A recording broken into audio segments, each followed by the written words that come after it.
If you've ever visited a steak restaurant at a Spanish-speaking country but you're still struggling to order your steak just as you like it, then keep watching. For the purpose of this video, we will be cooking a bife de chorizo, also known as lomo in Spanish, which is the equivalent to a New York steak or a sirloin. The cooking ingredients are bistec, sal, pimienta, aceite de oliva, ajo. And the kitchen utensils you will see me using are una sartén, una tabla de corte, unas pinzas de cocina y un cuchillo para carnes.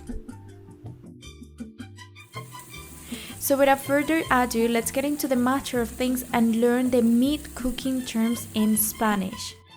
Termino azul. Termino azul is the equivalent to a blue rare.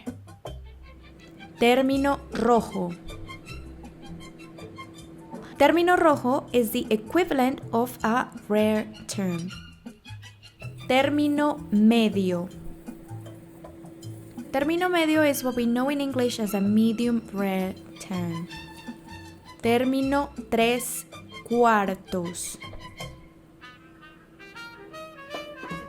Un término tres cuartos is what we know as a medium term in English.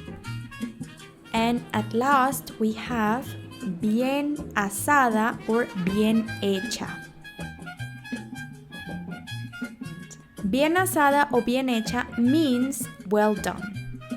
If you enjoy watching this video, please share or leave us a comment letting us know what is your favorite término de la carne in Spanish.